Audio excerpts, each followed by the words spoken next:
Dameshek is under center. He looks over a nickel secondary right now. It's 3rd and goal at the 7. Dameshek drops back to throw. Breaks a tackle. Cuts to his right. Now cocks his arm and fires a line drive. Into the attack. Dameshek with a belt-high grab underneath the crossbar. Heavily covered. And they've got the lead. David. Football David.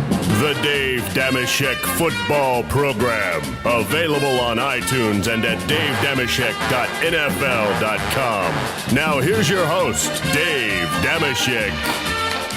Hi and hello. Hope all's well wherever you are. Welcome to the Dave Dameshek Football Program. Things are ready to go here in Studio 66 as the 2 title games draw ever closer. Just 3 football games left.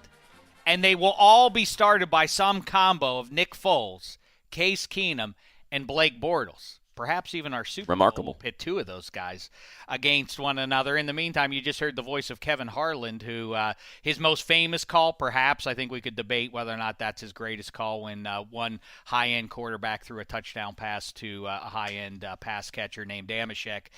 Muzzle tov to him, the broadcaster, the sportscaster of the year award to him, and I might be in line for that because the podcast we decided to do, there's too much to talk about this week in title game week here. So we sat down with Willie McGinnis for another gangbusters half hour. McGinnis has been on a roll here on the DDFP. This time we broke down how the Jags should try to stop Brady, Gronk, and that offense. I am lining up Jalen Ramsey on Gronk. That is the matchup I want to see. 55. I want to see that. That's the way it should be. What do you want? If you don't do that, it's loco. You listen to Dave Dameshek. We also talked about Antonio Brown, where he ranks all time, or at least in the Super Bowl era, among high-end pass catchers. And I also floated my hypothesis, which was? I have not been shaken off of just yet, that Bill Belichick is coaching either his last 60 minutes or perhaps his last 120 minutes in New England, and then we'll move on to bluer pastures. No. Well, I'm shaking you off of it. Okay, we'll see about that. In the meantime, why would all of his assistants be taking other gigs? Exactly. Let me say this. NFL Pick'em, presented by Bose, 8 a.m. Eastern this Saturday, where we will tell you, and when I say we, I mean all the podcasts here it's a at good NFL one. Media. It's the heroes from around the NFL. It's NFL Fantasy Live, Game Theory and Money, DDFP. So make sure you check that out. It's the season finale, 1 game shy of completing the season, but we appreciate you watching that all season long. But like I say, go check out the midweek DDFP with Willie McGinnis, because it is truly strong stuff. Not owed to anything that I did, but 55 was dropping some insider knowledge. Obviously, he knows his stuff when it comes to the Flying Elvis and beyond. And also, wait, before you move off that, I just want to say one thing. Midweek podcast also includes Eddie Spaghetti's sideline interview with Brandon Marshall of the Denver Broncos, a great fella, and then also sideline reporter Savvy catches up with Thomas Davis, one of the great unheralded, in my opinion, stars of the 21st century in pro football. Now, let's go around the wheel here in Studio 66, starting off with the future broadcaster of this sportscaster. Trying to acknowledge a podcast. Mad Money Smith. I'm not a future sportscaster. I'm hearing your voice all over. All of a sudden, I can't avoid you. I flip on the TV. They're commercials. Plague. What a thing. All of a sudden, it's a pox on football fans. What a trip that must be for you. I know you've been on the radio. It's no new thing to you, but for the last 15, I did get a lot of 20 attention years. from the local commercial during the divisional round of the playoffs. All those eyeballs watching That's only games. L.A.? Oh, yeah. So that's just an L.A. ticket. Just L.A. because it was Chargers season tickets. A lot of those radio calls. But quickly, you were talking about Willie. And one of the great kind of – I don't know if Willie is kind of processing this in the same way, but – when you think about 2001 and that dominant Patriot defense and Belichick handing the keys to this young quarterback, and I bring it up because you'll remember the game, what Tom Brady was asked to do or lack thereof against the Pittsburgh Steelers in that playoff contest is likely right in step with what Doug Marrone is going to ask Blake Bortles to do against the Patriots. Do you know how many yards Tom Brady passed for in that contest in the AFC Championship game against the Steelers in 2000. Well, you'll recall,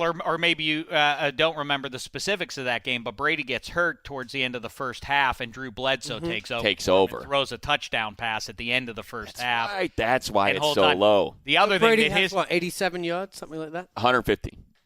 I'm surprised he had that many. Yeah, 150. In the amount of time he was on the field. But the Super Bowl, he only threw for 140. Yeah. That's right. People forget, and as a matter of fact, he was a game manager. That up. I want to talk about exactly that subject. It is something that a lot of people are buzzing about this week, about how good does your quarterback actually have to be to make a playoff run in the 21st century. I feel I've been duped, and I feel like I've been duping other people by spreading the word that I heard about this being a quarterback league. In the meantime, you just heard the voice. There he is. Let me say a proper hello to him. He's one half of the finest radio show in all the land on AM 570. AM here in, AM 570 AM. It's redundant. Yeah. But anyway, the Petros and Money Show, and track that down on iHeartRadio, all the other great stuff he's doing, including being your voice of the Los Angeles Chargers. It's Matt Money Smith. How are we, fella? I'm doing well. That's the end of that. That's it. Don't even play a chord We're not playing it. All right. I do have bad eyesight, and it's getting worse. Enough. Yeah, you and me both. I'm hobbled right now, you know? Hobbled? My back is. I thought you were going to say that you're still recovering from the confetti in your eyeball. I'm such an old. I really am now. My back goes out. You know what the trick to a strong back is? Weeks. What's that? As someone who's lived with a bad back his whole life. Drinking booze? Strong core. Abdominal muscles. I know. We need to do Pilates. Dave has knees. No, it's the opposite. Whatever the pain is, you got to find the opposite muscle to it and then strengthen that. Let's Pilates it. I got to get on the Pilates. We should. I'll teach you. I'll give you a free lesson. I don't usually do that. They're very expensive lessons, so I'll give you one for free though. Maybe we can video it, and then we can share it with the world. I would like to see that video. I would love to see that video. Let's do it.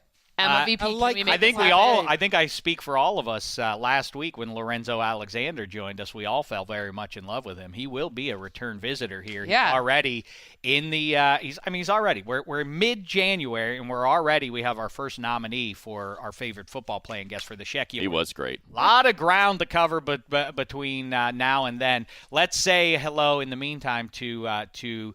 Oh, I said there were other things to promote. One is Game Theory and Money. Matt Money Smith, one half of that. And the other half right here, you'll see her on game day morning on Sunday in front of the title games. It's Cindy Frelund, everybody. Running marathons for her fitness goals. Enough.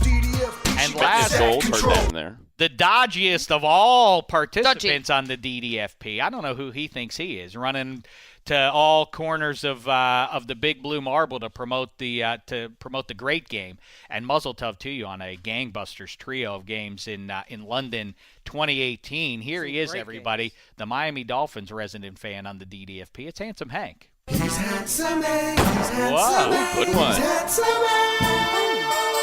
We really did cut to the chase. There. Thank you. Just drop that needle right in the perfect spot on that vinyl. Hello, Handsome. How are you? I'm very well, thank you, Dave. I would like to start with an apology for the confetti incident last time I was on the show. Several of the powers that be got in touch, and I believe we were in some danger of your show being cancelled after, where are we, like 500-600 shows in? I think more than that, but yeah. Really? I know we transcended 500 at some point a while back. I figured someone was going to have to get fired over that. Anyway, I apologize. Too much of a I mess. want to apologize to everyone, and I hope you're okay. I did ask the pie villain, the Al Davis of the pie off, Tara Deeker, to text you and me, and say, that was all made up then. That the higher ups were cross and that they were looking for blood, and that I had a meeting with a couple of those higher ups to explain what happened there. And I fell for that. Yeah, that was me. Oh, you did? Yeah. Well you done. Really believe that? Well done, I really Shek. believe that. Well I was done, on an Deeker. airplane when I got it. And, really? To London, and I was like, that was so. What was your? So you didn't do anything then? So you thought that was real? And I responded. I replied on that. I'm sorry to hear that. Train. No, I said, Dave, I hope you're still there when I get back. How far into your flight were you? I mean, far enough that I was. How much did it occupy? I'd had a couple of gin and tonics. Okay, and was watching there you some go. Films. So you were fine. Didn't affect you. Wasn't a bad time for me. No. I gave it at least 3 minutes thought. But in the meantime, you think, wow, so Dave, I've dumped confetti on him, and as a result, he's going to be handed his pink slip, another gin and tonic, if you please. Yeah, that was the. I was like, oh, poor Dave. Where can I get a drink? I just told Matt Money Smith that we have found what could be a destination. We won't make our final decision for Minneapolis, but we have found a pub equidistant from where we will be and where you will be staying, Handsome Hank. Brit's Pub. It's a Brits pub. It serves British fare, which Money will be very excited about. Surprised it's still in business. he needs look. Money's going to have to swallow his pride and some British food in about 9 or 10 months' time. A week's worth. When the San Diego Chargers visit London. Excuse me. I'm so sorry. Just because I don't like British food doesn't mean you have to do that. I'll continue to insult them. Yeah. The LA Chargers come to London. Money, shouldn't they? I know that there is some financial benefit, a massive one at that, to have Los Angeles in your name. So that's why they're the LA Chargers. But wouldn't it be cooler if they were the California Chargers? Oh, just Can you get somebody's ear on that? Oh, look at that. The Chargers. Whoa, no one's ever done that. Not even the Chargers. Just Chargers. Chargers. Where Chargers? The New Orleans Saints versus Chargers. I love it. I go with the. No, versus the Chargers. We're gonna do it.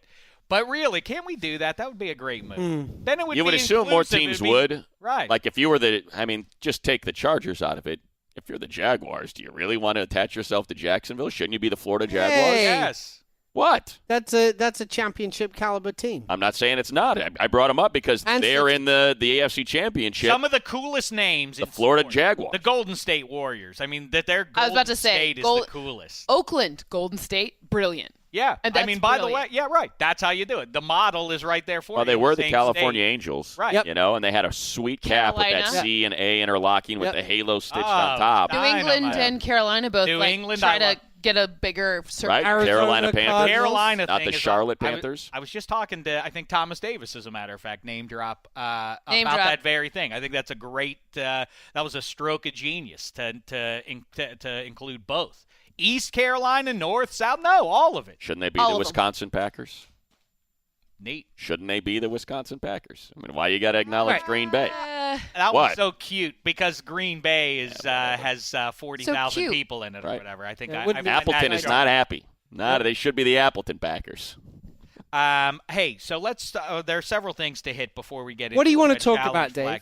Well, a couple of things I was talking with Willie about, and I will say again, in case you weren't paying close attention, 3 DDFPs this week, not the normal 2. Whoa. We did our usual with Maurice and Colleen, and it was great in spite of the fact that Cliff Averill was on there with you. I was not welcome on my own show. It was a winner's circle, and Dameshek sitting there, Colleen Wolfe and the Philadelphia Eagles rep, and Maurice, the Jags rep, toasting each other with literal champagne on the DDFP. I was not allowed a sip because my team didn't win. You know what? That made me think as well, actually, about going back to the confetti a little bit. Shouldn't we kind of take that back from you? Because although you were right about the regular season record, you were wrong about the playoff. It kind of discredits your whole everything that you've done. You know what? I can explain this perfectly, Hank. No.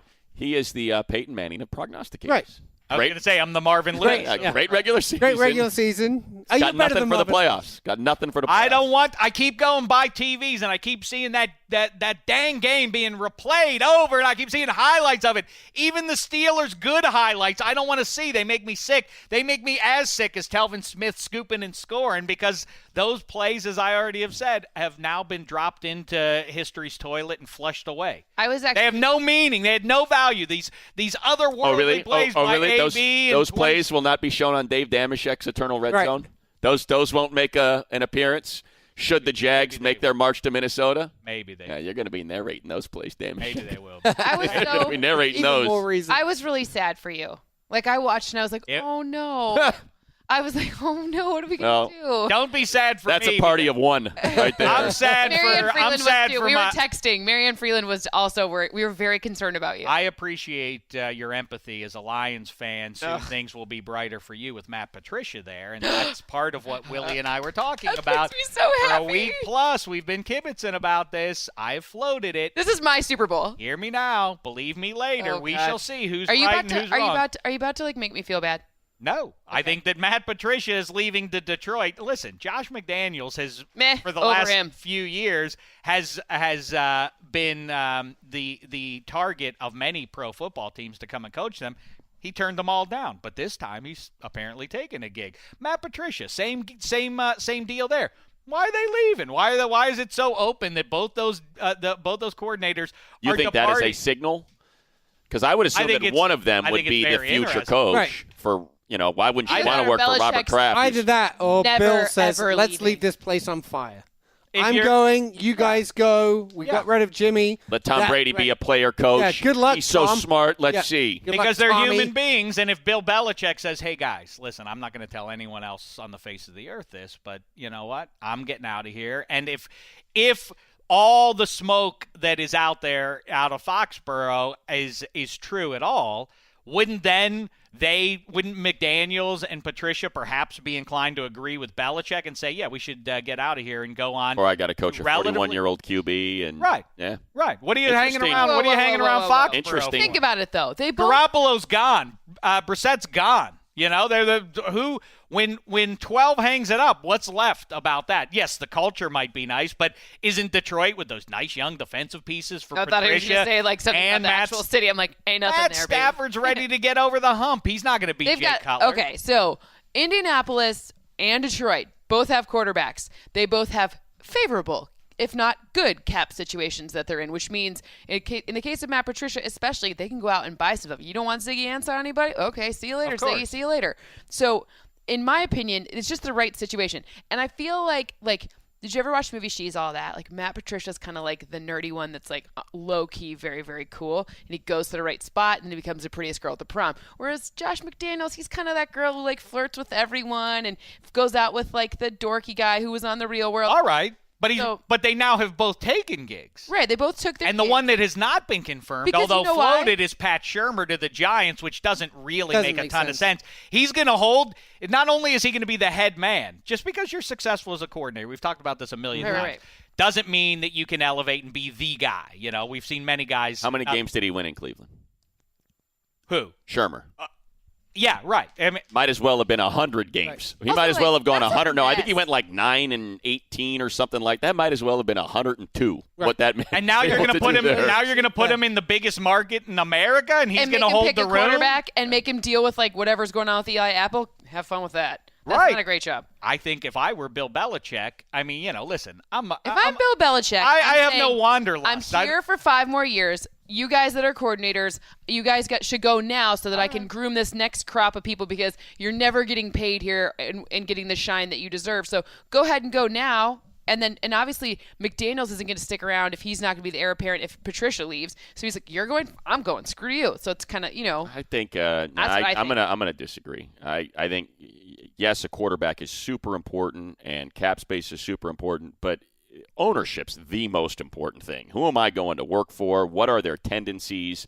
And I would rather work for the Maras or for Robert Kraft, considering they have shown. I mean, I know it really fell apart on Ben McAdoo, but that's an outlier for the Giants. You think about Tom Coughlin and how kind of mediocre to not good that team was for as long as they were, and they stood by him and they kept him. And look at Robert Kraft; it's just been a model of continuity. Yeah. Us versus. I would rather work for that ownership group than Jim Irsay, and nothing against the Ford family, but but Bob Quinn and Patricia are pals. Yes, you got to have a GM. That's what you're directly working. But right. I genuinely believe that if McDaniels was like, I'm not going to take over the Bill Belichick job in the next couple of years, I'm getting out of here, and that was the best job available with a quarterback. Yeah, I mean, in Irsay's. Dave, I love your idea, and I love conspiracy. You don't think this is true? No, I don't think. I think the more sensible outcome would be Josh McDaniels or Matt Patricia, whichever is Belichick's chosen one, stick around because when this you're is all assuming said and done, that Belichick doesn't. Minutes from now, yeah, but you're assuming you're going to get elevated. But if you believe any of the rumors, and I do not think that they're just fake news conjured to get inside the head of the Patriots. No. If you believe any of that, then Belichick has some minor axe to grind. He's not going to say, "Hey, take this over." A minor axe to grind is one thing. That's a pretty major axe to grind to say, "Hey guys, get out of here. I'm going to get out of here. I traded all the pieces out of here, and now we're going to watch this place burn to the ground while I'm head coach of the Giants." I just don't. I think that's not a minor. But that does line up.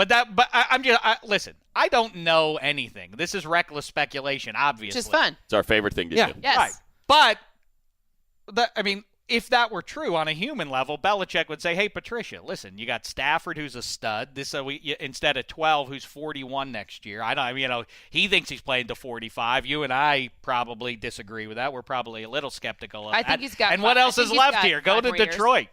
But doesn't that isn't that totally you say definitively that Brady has 5 more years? I don't know. It's not like he passed for 3,200 yards, 12 touchdowns, and 20 interceptions. I mean, he's probably going to win the MVP. Right. So he was best under pressure and the best outside the tackle box. It's not like he had a bad year. Getting better at big time throws, which are like the deep ones. I don't. My point isn't that I don't think he's going to play forever. I don't think he's going to play. I can't say that I think he's going to be an MVP for the next 5 years, but I don't think he's hanging it up in the next 5 years. Now listen, if that Jacksonville defense breaks him in half, then obviously our conversation changes. Right. That leads us neatly into our next conversation. But quickly, Spaghetti, I don't know if you have it flagged there behind the glass, but somebody tweeted me an interesting thought. Or an interesting question, and it is, the cliche that everybody has latched onto is Father Time's undefeated. If Brady wins it all this year and the MVP, can we retire that phrase? Because how old do you have to be before Father Time hasn't beaten you? Well, Brady wins it at 41. Father Time wins. Father Time has a loss. Right. I mean, John Elway handed Father Time a loss because you don't get to choose your ending in the NFL. It's so rare. And by the way, the Bettis also hung Father Time with a loss. When you're thinking about walking away, rarely do you get to walk away with a Super Bowl championship, let alone back-to-back titles. And I know Terrell Davis is the one that carried them to those titles, but John Elway was still old, and he was still pretty broken when he still had to quarterback that team. He was good in their second Super Bowl run, not in their first one, which is a weird, wonky thing. But, Money, you touch on it, and I want to pick up on this. This is another thing that I'm fascinated by, as are a lot of pro football fans this week. All of a sudden, what is the state of our quarterback league? For 15 years, I've been told, it's a quarterback league. That's what matters. You got to have the stud. You got to use the E word. And if your QB doesn't have elite, the adjective with this that starts with the E, elite, if you don't have that, you have no shot at winning this thing. And I've abided by it. I've spread that word. And now I feel like I've serviced I don't know who. And I regret doing it because all of a sudden our Final Four is Case Keenum and Blake Bortles, and I know Carson Wentz is who got them the first seed, not Nick Foles, but nevertheless, he won a playoff game against the defending NFC champs. You don't believe this. You don't believe what you're spewing right now. Listen. You don't. You start ticking back through it. You don't. I know you don't. Because Drew Brees should be in the NFC Championship game. He should. That's just the bottom line. And you can make a very compelling case that if Matt Ryan doesn't throw a crap pass on 1st and goal in a one-on-one matchup with Julio Jones and Ronald Darby, that it's not Matt Ryan versus Drew Brees, Tom Brady, and that the Steelers decided to just sleepwalk through the first half of a divisional round game because maybe they were too preoccupied or didn't buy into the Jags or whatever it was.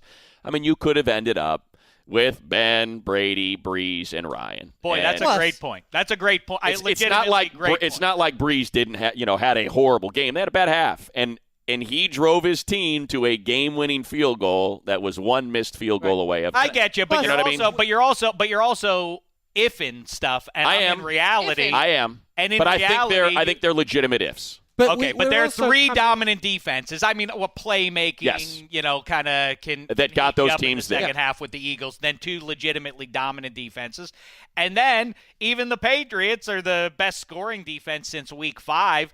Wouldn't you can't you make a case that you mentioned Matt Ryan? Matt Ryan. Same guy, certainly didn't get old over between 2016, 2017. Same skill position guy, same everything. Not same everything. Only thing that changes coordinator. That's my point. Different coordinator. The only thing that changes is the coordinator. So one, and Jared Goff. What changed there? He was a bust 6 months ago. Now he's a hero. What changed? The coach.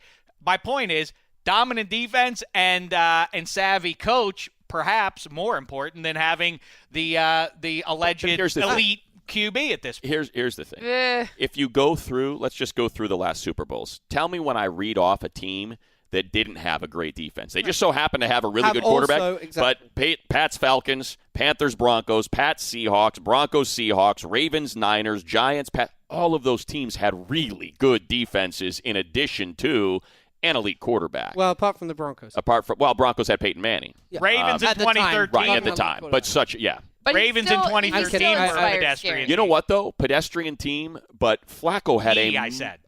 D, I said. D. Oh, yeah, the D. I was going to say, a great defense. That was one of those just weird. Flacco had just an insane playoff run. What did he throw? Like 15 touchdown passes over those 4 games. I mean, it was crazy what he did in that playoff. And that's what got him, to be the highest paid player. I think also we're coming off the weirdest season I can almost remember, where so many skill position players got injured that I think you could reasonably say if Aaron Rodgers had stayed healthy, the Packers team was on a trajectory to maybe be somewhere around that point at the end of the season. Deshaun Watson had the Texans on that kind of. It just is it's been a weird season, and it allowed the defenses to rise. Even as you bring up Aaron Rodgers, that is when you with the information that we gathered in 2017, we were reminded. If you're going to base your team around one player, if that's the man, that guy better not get hurt, because the Packers went to garbage as soon as 12 went down. Peyton Manning, neck injury way back with the Colts. That was the end of that franchise for a while there. They just got lucky with Andrew Luck falling into their laps there. I'm just saying that, yes, if you're going to predicate your success all around that one guy, you better keep him healthy. Right. And you better not have lousy games. And you better draft great on defense. It's an interesting place that we find ourselves. No, I think the point about the NFC is probably the main reason why we are where we are, and that is injuries at the quarterback position, specifically to Aaron Rodgers. Second, the fact that Carson Wentz got hurt, that, who knows what the Vikings would be had Sam Bradford not been hurt. Not that he's some sort of elite quarterback, but he's not Case Keenum on his 4th team on a $2 million deal. We wouldn't feel as weird. Well, Sam Bradford, one of the most accurate passers in the NFL, just dealing with injuries. It's not that he's bad. He can't stay healthy. We'd have different conversations. So I think it just speaks to, and this is what was said in L.A. when the Rams lost to the Falcons. Hey, it's a great season, but it's a shame because this was the one year when you really felt like the NFC was wide open, and you could make a case for any one of those 6 teams, and no one would have been surprised if the Rams would have made it all the way to the Super Bowl because of how wide open it was on that side of the bracket. I'm fascinated to hear how everybody weighs in on these 2 title games. We'll get to that in just a minute. Willie and I were talking about this as well because he was praising, and that's part of the pain of having rooted for the Steelers in that big game last week. And by the way, I appreciate, Cindy, you and Marianne, feeling for me. Don't worry about me. I feel for the people of Pittsburgh. It's freezing in Pittsburgh. Oh, I know. It's bad there, and now their winter is 1 week longer than it needed to be at worst, and at best, you maybe cover another month with the excitement of being in the Super Bowl, and if you win it, there is no winter. It's warm. You're kept warm by another Lombardi trophy. Now it's back to reality. So I feel bad for them. I feel bad for folks. I feel bad for my sister, Amy. Nobody more diehard than Amy is about the Steelers. Me, I went to see baby Oprah go, and she, scored a couple baskets in her 10-year-old girl game, and they won. All is well. More significant than what the Steelers did, but nevertheless a heartbreaker because of the waste of those high-end performances in the clutch by 7, 26, and 84. Some of the plays that 84 made in that game. Basically throughout the entire season. It wasn't just the numbers. It was when he was putting those up. Leads me to this. It's never a bad time to have this conversation. I'll start with you on this, Handsome. Okay, thank you. Antonio Brown. Rank him among wide receivers in the Super Bowl era. Go. Third, behind Jerry Rice. I'm putting Jerry Rice first and Randy Moss second.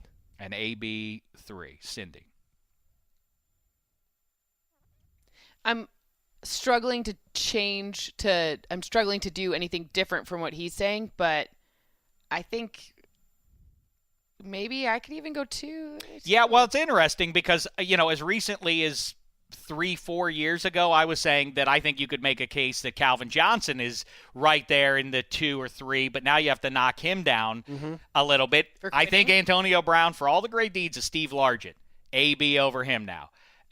For all the playmaker, Michael Irvin, AB ahead of him now. I think the only guy who you really, Terrell Owens maybe. T.O. is maybe T.O. Yeah. But look at that 5-year run that Antonio Brown has just completed. There is no precedent for what he. Since what you're going to, I want to. Okay, go ahead and say that, and then I'm going to ask. No, go ahead. I'm trying to work because I'm just thinking of like 60s, 70s. If there's anyone in there that like a Lance Allworth or just someone, the best receivers of the 70s. Yeah, I don't think they're there. Yeah, they're not. No. You can do the generational differences in terms of how much the quarterback throws. By the way, people like to say, well, you can't do that with AB because he's a 21st century receiver. You can't compare him to Jerry Different Rice. rules. Look up the numbers.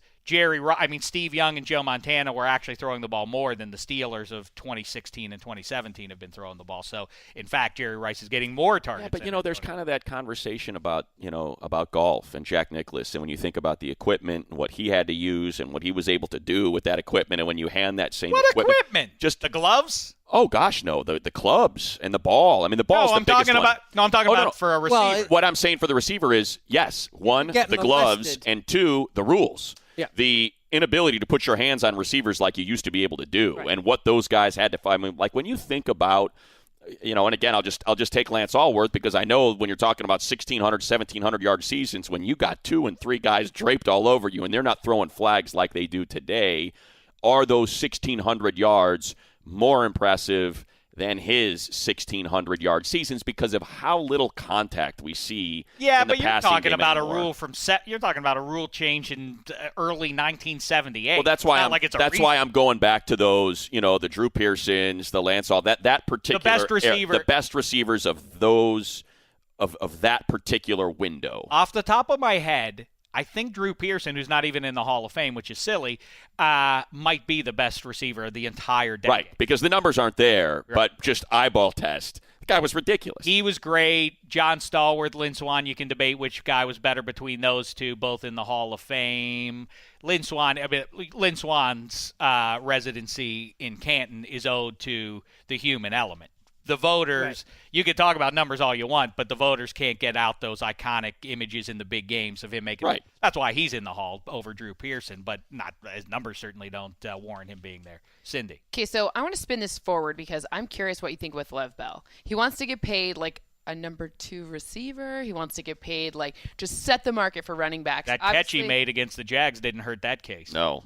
I'm asking you, like, as a fan, are you going to obviously they could franchise tag him, but he doesn't seem like he's going to be happy in that situation, which with Lev Bell could be, a problem. And you saw it took a little while for, we talked about him not needing a preseason, but he kind of did need the preseason because the integration with the team, even though I'm not saying he needed it to get hit because he's still fine, but what are you doing? If I don't know, right? GM, whatever you want to call it, roster integrity or whatever, overall roster integrity. Are the Steelers of 2018 supposed to mirror the Peyton Manning, Marvin Harrison? I was just going to say, are we leaving Marvin Harrison out? That's the one I'm looking up right now because he's the one that always gets overlooked. Would he thrive if you had thrown him on the Browns, as a for instance? I mean, would Antonio Brown thrive if you threw him on the Browns? I think no one. Okay, Browns is a bad. I'm getting at it. I'm getting at bad. How much is his? How much is it Harrison? Okay, how put him much on is the it Patriots. Put him on the Put him in the best possible situation or close to it. Would he definitely thrive in? Yes. You think so? Yeah. You know why? Because he was so great in the red zone. He scored touchdowns. Like, he did everything. He piled up. He's like Antonio Brown. He piled up catches, piled up yards, piled up touchdowns. Every single season, it wasn't just the big play. It was everything. I mean, great route runner, could get the deep ball, deceptively fast, never given credit for being able to separate. That might be the one, then, that we could another guy who's forgotten and who could have if he had been in a different situation, he was kind of hindered by Isaac Bruce's presence in a way, but Torrey Holt. Mm-hmm. You ask guys who played in that era and say who's the most. That's a great one. He was the most talented. He could do it all. He doesn't get his due. He's not in the Hall of Fame. Both those guys you just mentioned had another guy as a number 2 receiver in Reggie Wayne and Isaac Bruce, and Marshall Faulk obviously with the Rams, who were allowing them to run free. I don't know if Antonio Brown's making guys a lot of money. Yeah, he's made dudes a lot of money by being there. Mm-hmm. Yeah, he's been what do they call that QB? agnostic or whatever, however they put that. Yeah, puts something up like numbers. that. Yeah. Aside from Mike Vick and AB did not work well together. But to answer your question, Cindy, there are a lot of. This is a running back rich draft. James Conner is not the answer ultimately there, but there are some really nice running backs available in the draft. And do you really want? He said, I don't know. I don't have the answer. How you're going to tie up that much of your cap space? Wow, Dave's shipping Lev Bell out of Pittsburgh. I don't want to. I would certainly like to Newsflash. keep him, but if I were writing the ticket and he would be cool with it, I would say, hey, 26, just come back one more year, and then we'll figure it out after that. If he wins a Super Bowl, I say just open take one the bank. more year. Don't sign a long-term deal. Right. You may or may not get hurt, but it's going to be totally fine, and then we'll figure it out later. That's what he's going to ask him, right? He'd definitely go for that, Dave. It's the way you put it. Well, look, we always focus on the quarterbacks, right? Let's look at the running backs. You got Deion Lewis and James White in New England. You got a high pick in Leonard Fournette. So it's either side. It's same with the Vikings. Dalvin Cook goes down, their high pick, and what do you have? Latavius Murray and Jerick McKinnon still operating. Trade for whatever, a mid-round pick, Jay Ajayi. It's hard to figure out, right? Do you need a high pick or don't I don't know you? What they all have in common is a great Barkley line. definitely I the think the savvy. Lions will take him. That's the point. I think. Right. I feel like, are you really going to burn the first overall pick on Barkley when there are this many great running backs in the draft? But then again, you push back with Fournette. Where are the Jags without Leonard Fournette? Not there. No way are they there without that guy. And I mean, gosh, just look what he did to the Steelers. I wonder if the Browns, though, they have a first 1 and 4. Do they have to take a QB? Why not build around They can Myles also- Garrett, add 2 studs on defense? They've got the there second and then most cap dominate? space, too, so they could have also to buy take a QB. Wait. They could go buy one in free agency. Yeah, they could go get Yeah, if they Kirk buy Cousins. one, that's Right. fine. Yeah. But, I They'll mean, buy- they have to either buy Kirk Cousins or Drew Brees or whatever it Drew is. Brees won't leave. And, Drew Brees or doesn't Alex count. Smith. You know what I'm saying. Just Hey, go Kirk buy Cousins, an elite quarterback. come up to A Cleveland. good quarterback. Be our hero. Be Alex our Smith. savior. He's not one of those guys. Yeah, that would be great. You get Josh Gordon. You get. What if you get you're gonna Jarvis Coleman, Landry you're up there? Jarvis Landry shipped up to Cleveland. And in the meantime, we're going to with give you a dominant Kirk defense. Cousins. By the way, Okay. they've got freaking 7 picks in the first 66. And $17 million. Well, no, Take- actually, Why more not? than that. But Take $110 the million. quarterback with talking one of them. Take But the 10 quarterback minutes with ago, one of them. that's the point. Look at the Jags. Where are they without Fournette? Where are they without the defense? They're certainly not in the playoffs. If you follow that model, maybe instead of saying, let's chase the unicorn that we have not been able to catch for a quarter century, and instead follow the Jags model, which seems more reasonable, and just load up 1 and 4. We're going defense. Myles Garrett, dominate, and we'll figure out the QB thing. That's a winning formula. If you take Bradley Chubb at number 1 instead of Josh Allen. I'm sorry, Nick Chubb. No, Bradley Chubb, right? Bradley Chubb, yeah. You're right. Take Bradley No, Chubb. I'm saying at instead number of Nick couple Chubb. of- couple of Chubbs I going got in you. round Bradley Chubb ahead of one of the quarterbacks, and then maybe Barkley at 4, and you build it around a run. You would absolutely have to sign Kirk Cousins to a $100 million deal. What if you Alex signed- Smith. $150 million, whatever. What Yeah. if you got Alex Smith and you got Jarvis Landry? Then you fortified that, went with defense, picked up a running back. I think that's a better strategy. The one thing that you can get don't away go with when chasing you it. buy a quarterback as well is because you're at risk always with these bad teams of bringing in a quarterback and then you've got no offensive line. And I think a veteran quarterback paid a can get lot around for- that. That, by the way, that's it. That's the answer right there why you can't buy a quarterback because, and this is something that my partner on the Chargers broadcast, Nick Hardwick, brought up. And he said the downfall of a team is always paying the quarterback. And here's why. You can't pay a quarterback and pay the O-line and the defense. You have to pick one that you're not paying once you pay that position.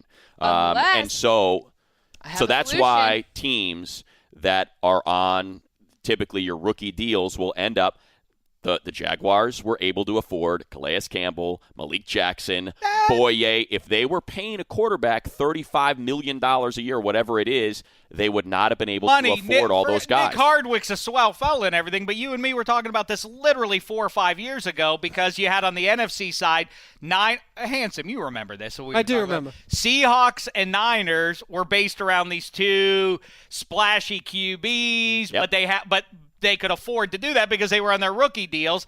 And so now it was look at the Seahawks. It was unfair to Brady. I remember we were talking about this quite a bit at the time. Then you look at it's almost unfair to Brady and Peyton to be comparing their rosters to what they have because those guys are sucking up $20-some million. Go ahead. But then you take Quentin Nelson, the left guard out of Notre Dame. like the best pure guard in this draft. He's really, really, really. Who takes him?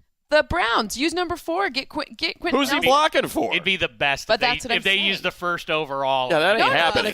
The fourth. I know. They could trade down too far. He's but really I'm just saying good. Like, that's he's why worth it. you don't. That would be why they don't pay the quarterback, because if you believe that your evaluation on one of those guys projects them to be a franchise player, that's the huge win, because you get 5 years with them and then a franchise, whatever it may be, without having to pay them when you can pay and backload all of those or front load all of those players on defense, on offensive line. I mean, my gosh, what you saw in Seattle was a perfect picture of what happens when you got to hand Russell Wilson $130 million.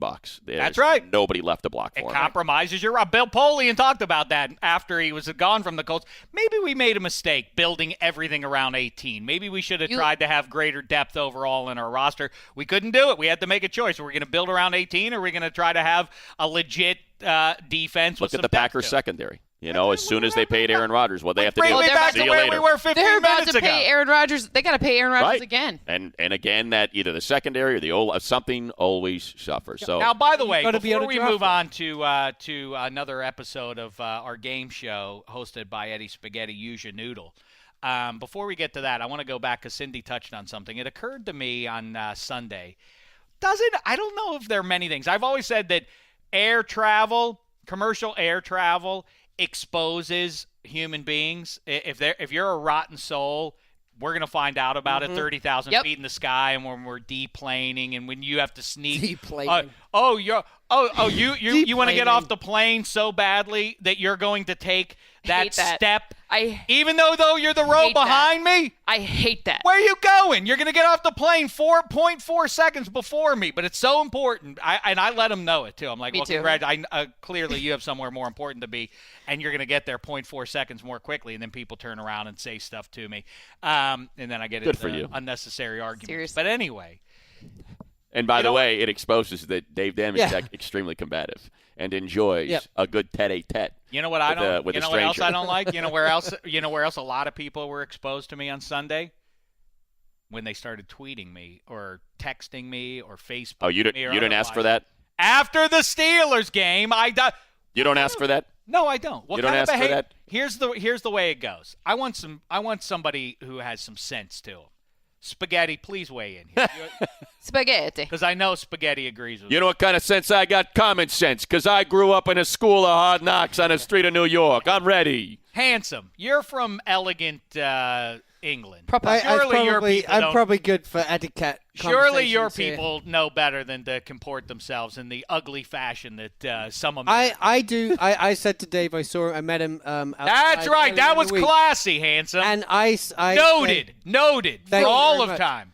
I say that in those situations, as a big fan of a team, there's nothing worse than getting some schmuck saying something nasty to you about, you lost, or how do you feel now, whatever. I've got something for you. Keep going.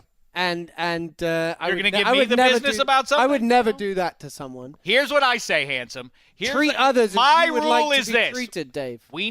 That's right. You know what? Do I like to have my fun before a game? You sure Did do. I sit here a week ago and talk stuff to Maurice Jones, whatever?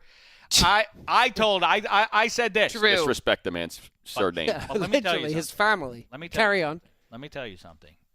When the game was complete, like a gentleman, I dropped him a line and I said, "Congratulations." But would you? That's class. You have to, that's I class define because you class. No, That's that class wasn't because class. you If you lost. have to That yell. wasn't class. It was a preemptive strike. Right. Is what it was. Before Maurice Jones-Drew could send you something or a video or come at you, you were like, "I'm going to send Dave, this come off. on. There is I'm going to there's disarm him a definitely an little bit element of here." that. That's all that is. That's disarming your opponent. How is that? That's being classy. No, it's not. What? You know the I trash. have never. You know the trash I MJD talk. defy It is you. epic. I defy any of my chums out there to contact me at your earliest convenience and let me know the one time I ever talk stuff to you after my team vanquished your team. Never. I don't do it. I didn't say you would. With a couple of exceptions. I like to make fun of the Flyers when they go out because I don't like them. At Pennsylvania. And the Bungles, I don't mind making fun after the game. you But that's because they make it clear before big games against the division bully that they're going out there to try to injure. Have you ever heard your cackle? I don't care. Have you heard your cackle after That's the Vontaze perfect interception into the tunnel? Have you heard it? Have you ever gone back and listened to the podcast and how you were? I just told you. I just put the asterisk. And you want to know why? You want to know why people are coming at you on Twitter when that's what you do? I don't do that to the Jags after a game. You tried to humiliate Willie McGinnis. You say, "Oh, he's Browns," and you put that on him. That's USC not true. And the Browns. He's not a USC and Browns legend. Yes. He is. It's a statement of fact. Look at that. Look what you're all setting yourself up for the Steelers-Patriots showdown. Here I am with Willie, and I'm going to make fun. I'm going to jab him a little bit. I would not. You were counting your chickens. So you sit here, Maurice. I mean, and think I would have said to Maurice after the game. You think I would have said I would have ha-ha'd him? I think you would have done a bit. I think you would have ha-ha'd him a little. Not true. That's a bogus charge at level. I'm not saying you would have. I'm saying that you didn't want the goods that Maurice was going to bring, and you figured you could cut him in half. Maurice, what was he going to do? But my point is, it says cut you down in the hallway. It says something weird about you, and you know what? If that would have been Maurice's instinct in the big moment, perhaps the biggest moment in his favorite franchise's history, if he would have thought in that moment to contact me to talk stuff, that would have exposed him, right? That would have been an ugly deed on his part. He was too busy celebrating with his former Jaguar. Right, he was happy. Right, that's the way a human being should be. You shouldn't be. How? You know what I want to do in this moment of glory is knock somebody else down. What's that say about it? It's weird. Maurice wouldn't have done that, you made Cindy. Your fandom known. What were you going to say, Cindy? Well, on our podcast, we pick games. We pick every game. Right. Every single one. So do we. And there are. I love that show. No, you don't. I never do love that show. It's all lies. You have never listened to it. What's your favorite segment they do? In week 7, they did this bit where they picked the Sunday night game. It was fantastic. It was fantastic. Tell me, all right, I'm buying it now. Give me your favorite example. Listening. Give me your favorite example. Just I'm not even going to say since game since its Theory inception. and Money started.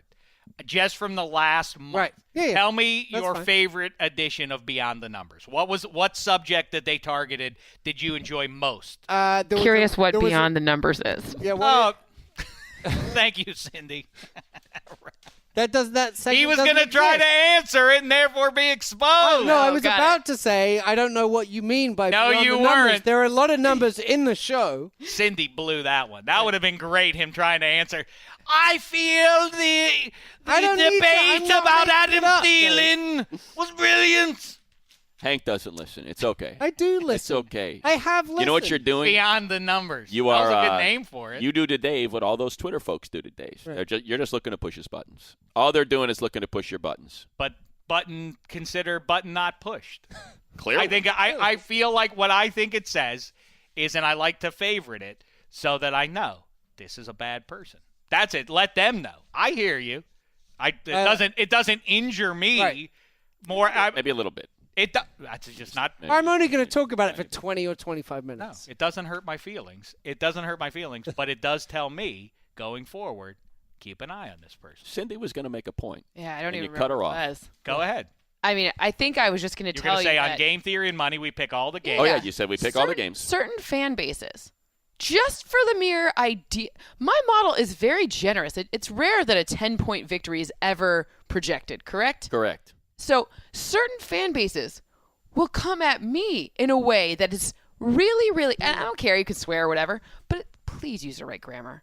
The your problem is really an issue. It plagues if our you're going to society. call me, if you're a B word, if that's what you're going for with me, just use the apostrophe. It is you are a B word, right? So if you're going to do it, because all I want to do It's interesting is do the that's what asterisk. you're seizing on. Sort of like I want to do the little asterisk and be like, your, but Republican congressman congressman seizing on like, it was house, not whole. I think you're missing the bigger issue here. The grammar really. Like I don't care. We can go back and forth with each other, but get ready. Here come the folks that don't like the grammar police. They're coming right after you, Cynthia. Bring it.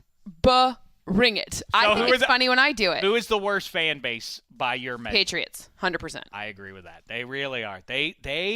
I feel like Patriots fans at some point irrational. They fight with each other. They're irrational. Somehow it's an attack on them to say that I think Bill Belichick's going to leave. Don't you touch my wife. Why would he ever leave? It's Nirvana. But why would New Yorkers care? I don't know. Again, I can't do a New England accent. I know it's hard for me to do to Boston. Garbage. I'm trying to think of the guy on a train. He came at my garbage. wife. I can't do it. I got to do the Mayor Quimby from The Simpsons. The fan base seems to feel as though they were the 6th-round draft pick. You know, it was. Hey, guess what? It wasn't you guys. Also, you're no QB. longer underdogs as well. The fact that you all got on board just after like get the chip off the your shoulder overdog already. Right. It's enough with the chip on the shoulder. I mean, how long has this been going on already? One time, this I got it. Us against the world. They love that. They love that. So nobody just cares. Go with the garbage. The garbage is the easiest word to say with the Boston. Garbage. Garbage. Get a 6 down at the A-Rod's I always garbage. say the same thing. I'm going to get a 6 down at the Pocky and go to the Childs, and then that kind of gets me in the right spot. But the it's A's. just You hard. just get those A's. By the way, such an ugly accent. One more thing regarding the Patriots fans who continue to assault me on social media. YOU_RE. Yeah, the thing that some of them have floated at me is that's my dream for Belichick to leave so that the Steelers can win. The opposite is in fact true. I want Belichick and Brady there until the Steelers knock him off. And at this point, if it even happens in his 42nd year of life for Brady, it's like, he was an old man then. It's a little bit like Marciano knocking out Joe Louis. Like, you didn't do it. That's an interesting theory. I want them together. That Dave is trying to, the old LeVar Ball, speak it into existence. Maybe if I say this enough, I can create a ripple in the world of football. Belichick listens. Nope. You know, I don't talk about that person whose name being. Yeah. I don't. What's that? Like any Belichick listens to this show. I imagine he does. He's always looking for a nugget. He's always looking for an edge. Right. You know? You saw he had the unbuttoned shirt. He's keeping it cool. Oh, he likes that move in, He's a cool in guy. off days. He's a cool All right, dude. let's get to it.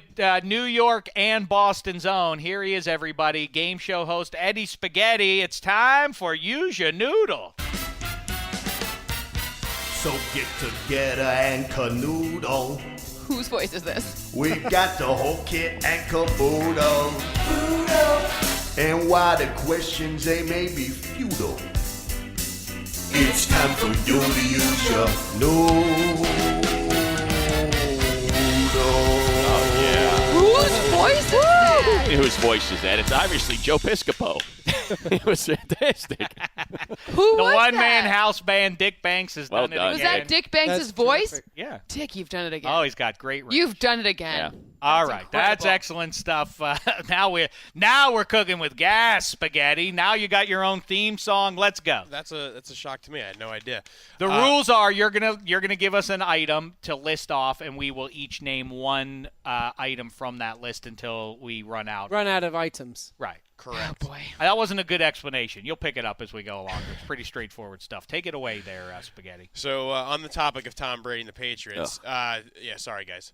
Tom Brady is 222-64 in his career as a starting QB, including the playoffs. Out of those 64 losses, there are 37 different starting quarterbacks that have beaten Brady. Name those 37 quarterbacks. You know what? I'm going to buy everybody generously a few seconds here. Spaghetti, are you with me or against me? You're a New York Giants fan. You are not a Patriots fan. You resided in Boston. You grew up in New York. Surely you have your heart is taking you in one direction or the other. Will Bill Belichick be coaching the Giants next year? I'm not sold he's going to be the Giants coach, but I do agree with your theory that when there's smoke, there's fire. The two coordinators are leaving. We've heard some, numerous sources say this kind of stuff's going on. I think something is up. There will be a big change at the end of the season for the Patriots. The question is, what quarterbacks have defeated him in the postseason? Look who's ever. all Period. business. Ever. Period. Oh, just period. Yeah, Look including who's all the playoffs. business here. Look. No, I just wanted to. I didn't know if it was a we wanna- playoff edition or if it was a regular season as well. Yeah, it's 37 quarterbacks, including the playoffs. Okay. All right, and Spaghetti, you're the host, so go ahead and tell us who you wish to answer first. We'll start with Hank, and we'll get on the line. Okay, thank you very much. Eli Manning famously beat him twice in Super Bowls. All right, I'm going to go with Joe Flacco. Peyton Manning. Mark Sanchez. It's a good one. That's a good one. Yep. I know. Jay Cutler beat him just a few weeks ago. Yep. Last one to do it. I just wrote that one down. All right, I'll take Ben Roethlisberger off the board here. Alex Smith? Oh, yeah. Sure.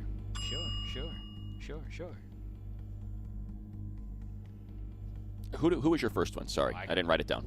My first one was Peyton Manning. Oh, right. Oh, man, I might be out, but I'm going to go with it. I'm going to go with it. Oh, no. Ryan Tannehill. Another Dolphin to have done it, I believe, is Chad Pennington. Classy. Quality. I'm going with, I'll tell you this. See if you can figure it out. He's a quarterback who went to Harvard. Oh, Jesus. Ryan Fitzpatrick, in case you couldn't figure it out. Russell Wilson?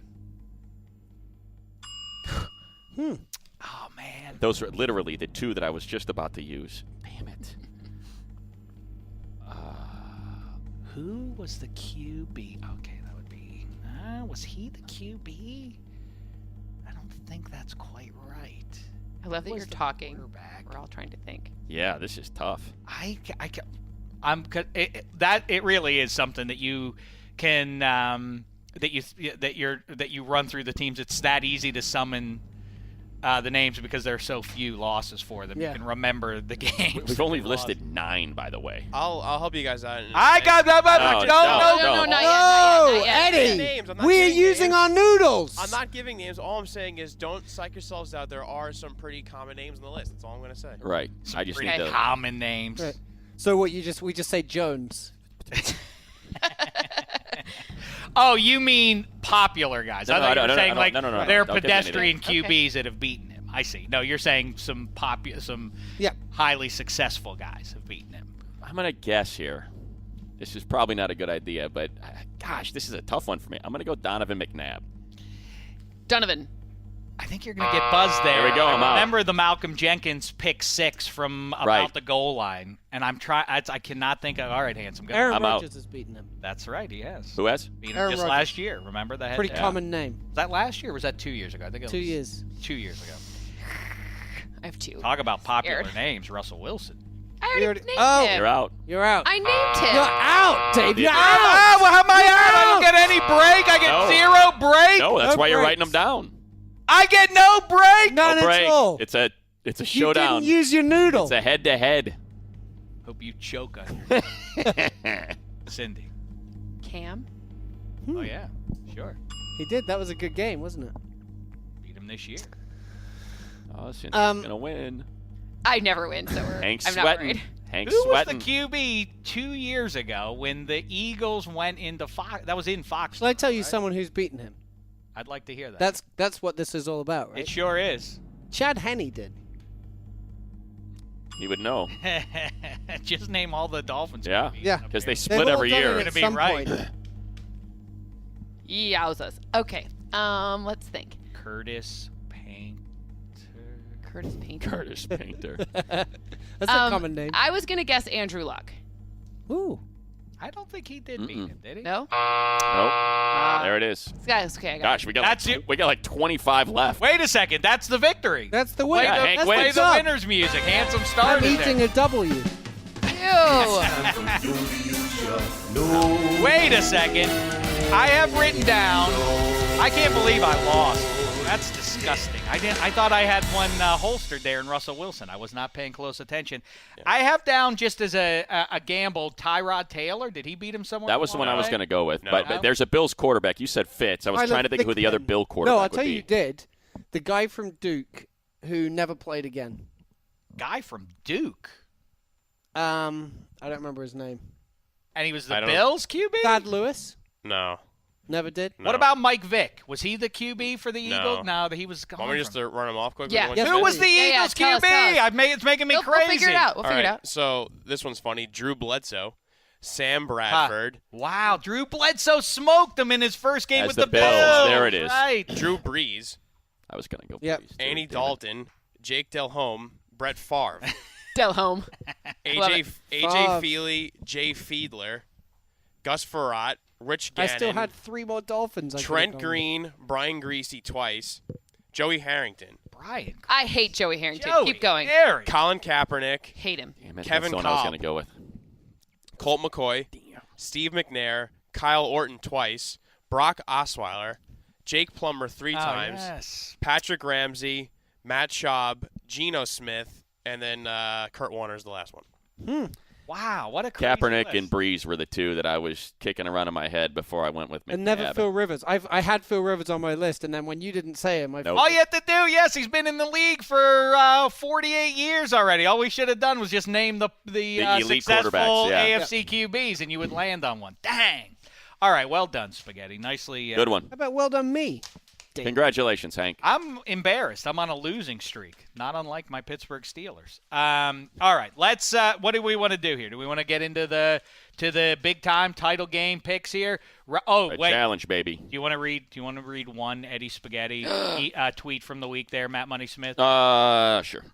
I think you're giving Eddie oxygen here. That he would. Eddie's gone outside of his usual game now and thinking about whether. Don't take offense that I'm not reading any of the ones that you submitted, Emma. But there is one that really jumped out at me because I think it speaks to Eddie and his self-confidence. Well, excited to see Yim Yames Thursday night at Amoeba. Wonder if he remembers meeting me at Governor Ball. So there's so many things to unpack here. One, it's tonight. Yeah, I don't think I'm going to go anymore. I'm kind of under the weather. 2, Yim Yames, the name that Jim James of My Morning Jacket gave himself whenever he does covers. See, because it's not Jim James, it's Yim Yames. So he's acknowledging, I know so much about Jim James that I'm going to put Yim Yames in here so people know that I know that Yim Yames is an alternate thing for Jim. And then the idea that either you're making a funny or just, and he doesn't even spell it out. You know, there's no character restrictions. He puts, meeting me at Gov Ball. Yeah. Will he remember? I do not think he remembers meeting me, but I will not forget that day. But yeah, Spaghetti, what's behind on Sunday evening? I'm in emotional torment, as is all of Pittsburgh. Spaghetti takes that opportunity to tweet out, Pittsburgh, if you want to keep losing, put on NBC. Rangers up 2-1, end of 1. What kind of behavior is that? I hate the Penguins. The Steelers, if you guys won, I said it'd be great for content. I was not anti-Steelers at all. But the Penguins, I hate the Penguins. They're my number 2 all-time hated team behind the Patriots. I guess we should do this. Really? The tweet directly after that. The Penguins are behind the Patriots, huh? They really got under my skin. This Rangers team is full of issues. These young core players who everyone thought would lead this team to the promised lands are, in fact, quite mediocre. By the way, that tweet's about an hour and 15 minutes after his initial one about exactly. It was right after about how the blue shirts were taking down the Penguins. That's a game. If we won, I'm like, okay, they could turn things around. They lose and they just get crushed at the end of it. I'm like, the team they have no legs. They're just it's a flawed team. Money, Spaghetti, Sully, and I were debating who's the most. This is a great question for the offseason. Who's the most? I don't want to go full in on this. We'll do this at a later. Table it for next week in our off week, maybe. Right. Hashtag this one, the most overrated high-end athlete. Is it overrated Hall of Famer in any sport? I think that's a fun thing. Most overrated Hall of Famer is really fun. Thinking about I like the other way because I have a sunny disposition. I like to do underrated Hall of Famers, Eric Dickerson, Franco Harris, and beyond. But overrated Hall. One guy we were talking about, Money, is Marty Brodeur, right? He's not even the best of his era. No. And it was more about the defense than it was the goalie that was standing on his head, slowing that thing down. Yeah, Marty Brodeur's a good one. Oh, boy, I'm going to save that. Most overrated Hall of Famer, Cindy? We have a week to meditate on that. Yeah, I'm going to think about it. Because I have some, what immediately comes to mind. It's a good one, though, right? Yeah, no, it's a great. Bob Greasy, to me, is my go-to always. He shouldn't be in the Hall of Fame. It's ridiculous. I've always said Terry Bradshaw. Oh, stop it. Is that really going to be the one you try to argue with me? Because I knew you were about to spit Greasy out, so I figured I'd That's actually Greasy's where my head went first. Because I have brain troubles. When you said spit Greasy out, I thought that was a phrase of. I thought that was like a newfangled way of saying trash talk. Oh, I see. He's spitting Greasy. Oh yeah. Let's spit Greasy with the Red Challenge flag picks. Red Challenge flag picks. Yeah. After this, only one to go, and that will be coming at you from Minneapolis when we get together up there. on Media Row. The Little Apple. Can I tell you something? I keep saying this, but I am anxious. Maybe it makes me weird, but I am anxious for the trip to Frigid. I hope it is not. We don't get what would be considered good luck and get 45 degrees. I'm looking forward to. I have been to Minnesota in February to call Big Ten basketball, and I will just share, and I hope this is not the weather that we get, but I flew into sleet.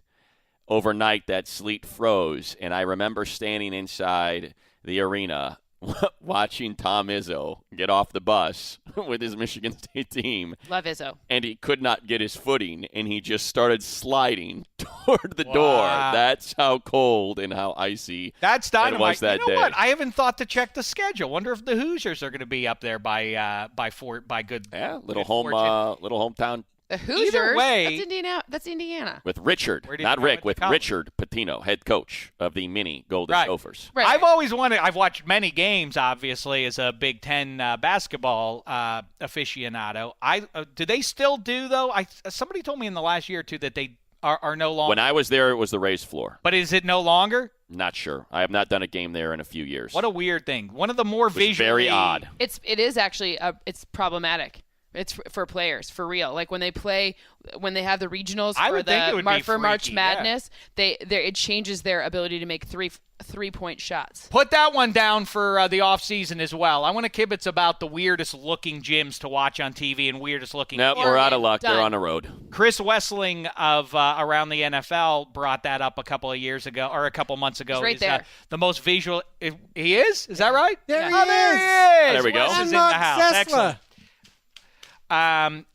He brings up the most visually satisfying and the worst stadiums to watch games on TV. I think that's a fun conversation. Oregon worst. The worst basketball gym is Vandy.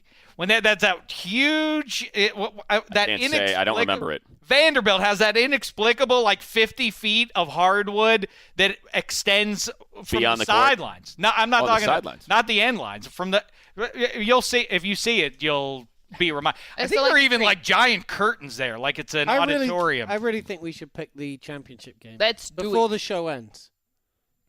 Emma VP. Emma says more we have anxious 7 with minutes. each update. 7 minutes, Dameshek. Go, boy, go. All right, let's start it off. Jackson, the time for talk is through. It's time to talk. Let's get to it here. Jacksonville Jaguars. New England Patriots. I was going to go to Cindy, but instead, let's go to the handsome one. Cheers. I'm picking the Jags. Oh, my! All go. three throw the red challenge flag at I had a him. feeling. I could see the twinkle in his eye. I saw it when you both the said. twinkle in the eye I was and like, the email he I knows. sent to you He knows what he's And the doing. Are you Yeah. trying to be zany? Is No, this I'm not some trying to weird be zany. allegiance to London's favorite pro No, I'm football not trying team? to be zany. I don't have a model. I don't have a calculator. I left my protractor. You should have listened to and- Beyond the Numbers. I do every week. But I left my set square behind and all Cindy that stuff. ruined that one. That was Yeah. But I think I'm looking more at the dramatic arc and everything that comes with the story. I just believe that the Jags defense is going to do to Tom Brady what Tom Brady doesn't like to have done to him. Well, like we talked about with Willie in the middle of the week, I think a lot of people are saying do we think, sorry to go off topic a little bit, but do we think it's time for Willie to be William or Bill or Will? It's very funny you should say that because Emma VP insisted I ask Willie if he is the only grown man who can get away with being called Willie. Yeah, and then he said, no, I want to double down on it. From now on, Willie. He wants to be Willie. Willie. Yeah. Sorry. You insist on calling everyone their little kid names. I think people a lot around of the building call me Cindy because of you.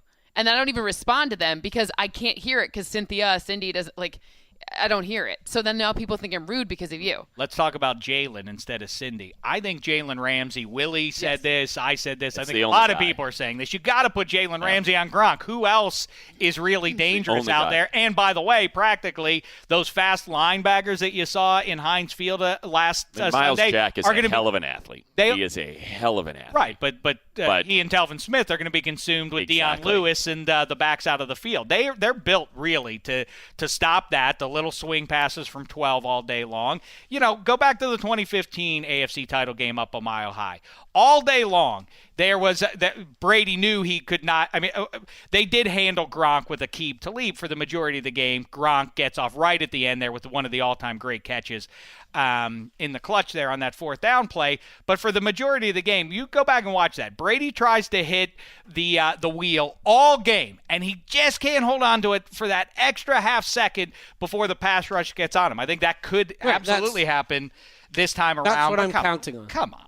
This is their farewell. This is their farewell tour here. They're not going to lose here. Belichick's leaving town. This is his last game in Foxborough. Jeez. Jeez, nothing. The interior of that line, if in fact, and what we always say it, and granted for me, it's just it's a bias I have because I watched it for 60 minutes. Marcel Darius throw Spencer Pulley around like he was a Christmas tree. I mean, like he just wasn't even a human being. Just picked him up and tossed him, and he was in the backfield.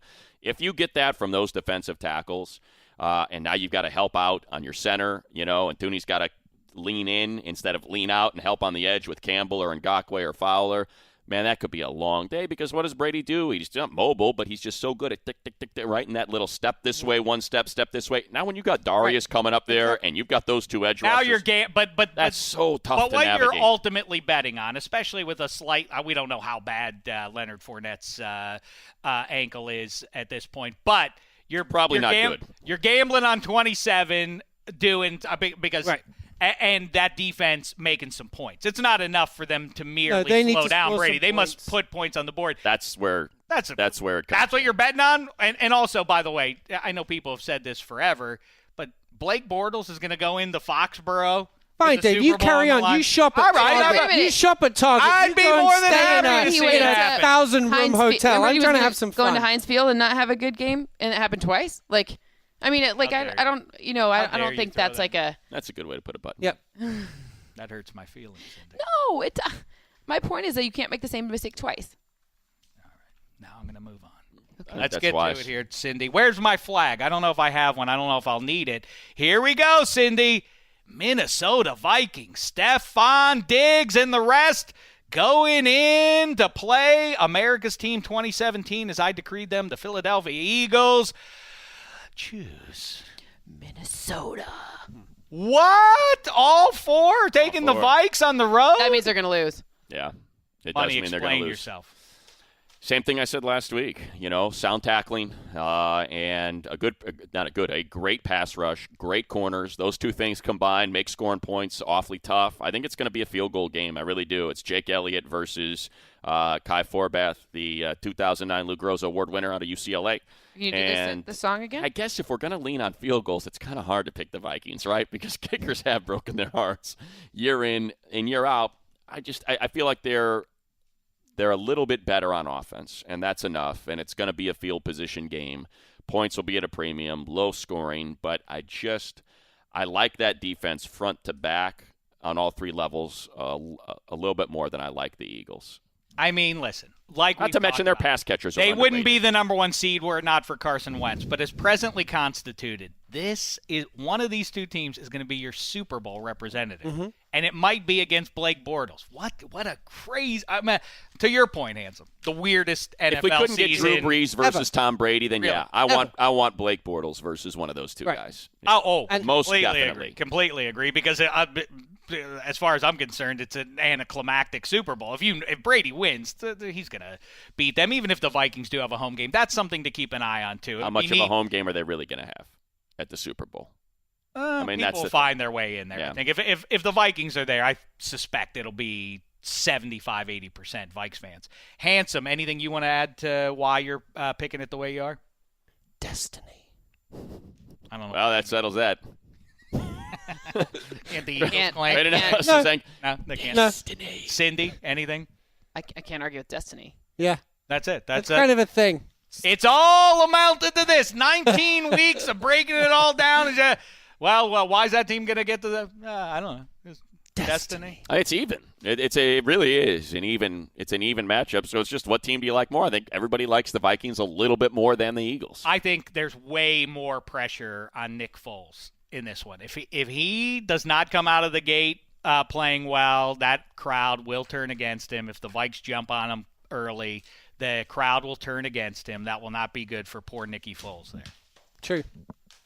Nicky. We're just trying to play it. Nicholas. Thank you, Nicholas Foles. Thank Marianne for your support during Thanks, Mom. We love you. difficult time. Yeah, difficult. Means a great deal. Meantime, Money and Handsome Hank having their laugh. No, you were classy. I didn't laugh. I was nice. You were classy. The only one who decided not to be classy. Me. Matt Money Smith. Oh, my emotions. Is that surprising? Been exposed. To you? Is that surprising my to you? vulnerability as a fan of a football team. How dare people attack that? Woe is me. Y-O-U. I did. Yes, you did. I did not. That's exactly what you did. What did I just tell you? Did you not listen? It doesn't hurt me.